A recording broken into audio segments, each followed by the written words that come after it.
Miracle de l'enfance de Jésus. Bonjour et bienvenue sur notre chaîne. Aujourd'hui, nous vous proposons un sujet vraiment captivant. Avez-vous déjà entendu parler des écrits apocryphes du Nouveau Testament? Ces textes offrent une perspective différente sur l'enfance de Jésus, contrastant fortement avec ce que l'on trouve dans les évangiles reconnus. Restez avec nous jusqu'à la fin pour découvrir l'histoire complète, et nous examinerons les 10 miracles les plus étonnants de l'enfance de Jésus, basés sur des écrits anciens qui ont résisté à l'épreuve du temps et du doute. L'un des miracles les plus célèbres attribués à Jésus durant son enfance est véritablement incroyable. Un samedi, alors que Jésus avait environ 5 ans, il jouait près d'un ruisseau dans son village. Avec dextérité, il façonnait des oiseaux en argile de ses propres mains. Les enfants du quartier, curieux, se sont rassemblés pour observer son travail. Ce qui s'est produit ensuite a laissé tout le monde sans voix. Après avoir soigneusement sculpté chaque oiseau, Jésus prenait un moment pour contempler son œuvre. D'un simple souffle sur les figurines, elles prenaient vie et commençaient à voler, remplissant l'air de leur chant. Les adultes, qui étaient d'abord contrariés parce qu'ils pensaient que Jésus travaillait le jour du sabbat, ont été émerveillés de voir ce miracle. Leur visage exprimait l'étonnement et l'admiration alors qu'ils regardaient les oiseaux s'envoler. Cet épisode, mentionné au chapitre 2 de l'évangile de l'enfance de Thomas, met en lumière la puissance créatrice et divine de Jésus dès son jeune âge, établissant un parallèle avec l'acte décrit dans la Bible. Une autre fois, alors que Jésus jouait près d'un ruisseau près de sa maison, il utilisa l'eau et la boue pour construire de petites piscines, démontrant ainsi son ingéniosité et son habileté. Cependant, un enfant qui passait par là, en colère pour une raison quelconque, a détruit les piscines, mélangeant l'eau avec de la boue. Alors Jésus fixa son regard sur l'enfant et, d'un seul mot, fit disparaître l'eau, laissant les piscines complètement sèches. Le troisième miracle eut lieu alors qu'il marchait dans les champs près de chez lui. Jésus tomba sur une plante sèche et desséchée. Poussé par un profond sentiment de compassion et un désir de restaurer la vie, il toucha doucement la plante et prononça quelques mots. En quelques secondes, la plante a repris vie, retrouvant sa couleur verte et sa vigueur. Cet acte démontre non seulement la puissance divine de Jésus, mais aussi son empathie et son lien avec la nature, soulignant sa capacité à transformer même les situations les plus insignifiantes en miracles significatifs. La restauration de la plante a non seulement étonné ceux qui en ont été témoins, mais a également préfiguré les nombreux actes de guérison et de résurrection que Jésus accomplirait dans sa vie d'adulte. Ce miracle démontre sa capacité à insuffler la vie au monde qui l'entoure, révélant une connexion profonde et harmonieuse avec la nature, ainsi que son pouvoir divin de transformer la désolation en vitalité. De plus, il symbolise la promesse de Jésus d'apporter espoir et renouveau par sa présence et ses actions. Le quatrième miracle, alors qu'il jouait avec des amis dans les champs, l'un d'eux a été mordu par un serpent venimeux. Le poison a commencé à faire effet rapidement, provoquant une grande douleur et mettant la vie de l'enfant en danger. Jésus agit immédiatement, s'approcha, toucha la plaie et pleura avec fermeté et autorité. Instantanément, le poison a disparu et la santé de l'enfant a été complètement rétablie. Ce récit, inclus dans le chapitre 16 de l'évangile de l'enfance de Thomas, montre le pouvoir de guérison de Jésus dès son plus jeune âge, reflétant sa compassion et sa capacité à intervenir miraculeusement dans les moments critiques.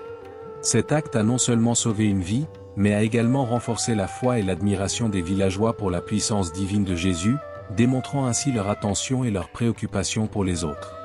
Le cinquième miracle, alors que les enfants jouaient sur les toits des maisons du village, l'un d'eux perdit l'équilibre et tomba au sol, mourant instantanément à cause de la gravité de la chute. Les parents du garçon, dévastés par le chagrin, ont désespérément crié à l'aide. Jésus, ému par sa souffrance, s'approcha du corps de l'enfant, le prit par la main et, avec une autorité inébranlable, lui ordonna de se lever. À la stupéfaction générale, l'enfant est revenu à la vie en parfaite santé, remplissant sa famille et ceux qui ont assisté au miracle de joie et d'espoir. Ce miracle, relaté dans les textes apocryphes, met en évidence l'autorité de Jésus sur la vie et la mort, préfigurant des résurrections comme celle de Lazare mentionnée dans Jean 11 et 44. Cet acte souligne non seulement l'immense pouvoir de Jésus, mais aussi sa capacité à apporter du réconfort et à restaurer l'espoir dans les moments de profonde tristesse. La résurrection de l'enfant a démontré sa compassion et sa volonté d'intervenir pour soulager la souffrance humaine, renforçant la foi de la communauté en sa divinité. En plus d'apporter soulagement et joie à la famille du garçon, ce miracle a servi de puissant témoignage de sa capacité à transformer la tristesse en joie et à restaurer la vie. Le 6e miracle, un charpentier du village a été victime d'un grave accident alors qu'il travaillait dans son atelier, il s'est profondément coupé le pied avec une hache. La blessure semblait impossible à guérir sans soins médicaux appropriés, ce qui a plongé l'homme dans le désespoir. En apprenant l'accident, Jésus s'approcha avec compassion, toucha la blessure et pleura abondamment. Immédiatement, le pied du charpentier a été complètement guéri, lui permettant de retrouver sa mobilité. Ce miracle a non seulement démontré le pouvoir de guérison de Jésus, mais aussi son souci des besoins humains quotidiens. Le 7e miracle s'est produit dans un village voisin. Un enfant est tombé gravement malade à cause d'une maladie qui se propageait rapidement. Malgré les efforts de sa famille et des guérisseurs locaux, la maladie s'est avérée mortelle. La mort de l'enfant due à une maladie a provoqué une immense tristesse et un choc parmi les villageois. En apprenant le drame, Jésus, profondément touché par la douleur de la famille, décide d'intervenir. Il a visité la maison de l'enfant décédé, avec une prière sincère et une touche de guérison, a ramené l'enfant à la vie, le ramenant dans les bras de sa mère. Ce miracle, bien que relaté dans des textes apocryphes, met en évidence le pouvoir de Jésus sur la mort, anticipant son propre triomphe sur elle et la promesse de la vie éternelle pour ceux qui croient en lui. La résurrection de l'enfant a non seulement réconforté et rempli sa famille de joie, mais a également renforcé la foi de la communauté, servant de témoignage frappant de la compassion et de la miséricorde divine. Cet acte réaffirme la capacité de Jésus à offrir espoir et renouveau même dans les moments les plus désespérés.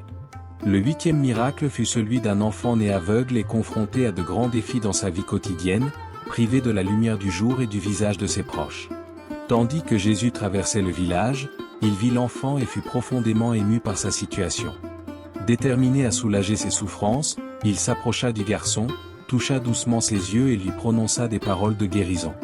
Immédiatement, le garçon a retrouvé la vue pour la première fois, le remplissant, lui et sa famille, d'émerveillement et de joie. Ce miracle met en évidence la capacité de Jésus à rendre la vue aux aveugles, un acte de puissance et de miséricorde divine qui préfigure des guérisons similaires qu'il accomplirait au cours de son ministère, comme celle de l'homme né aveugle dans Jean 9 et 17. Au-delà de la restauration physique, cet événement symbolise l'illumination spirituelle et la découverte de la réalité, démontrant à la fois une transformation physique et spirituelle, apportant la lumière à ceux qui étaient dans les ténèbres. Le 9e miracle eut lieu alors qu'il jouait dans les champs. Jacques, le frère de Jésus, fut mordu par un serpent venimeux. Jésus, sans hésiter, prit le pied de Jacques, pria intensément et réussit à extraire le poison, le guérissant immédiatement. Ce miracle souligne le pouvoir de guérison de Jésus et son attention particulière envers sa propre famille. La guérison de Jacques lui a non seulement sauvé la vie, mais a également renforcé l'amour au sein de la famille, montrant que la puissance divine de Jésus était si bonne pour ceux qui lui étaient les plus proches. Le 10e miracle, l'un des plus horribles, fut celui d'un garçon du quartier, dans un accès de rage, qui frappa Jésus pendant un jeu et, après un seul regard de Jésus, le garçon tomba mort. Face au désespoir et aux supplications de la mère de l'enfant, Jésus, ému par son angoisse, ressuscite l'enfant.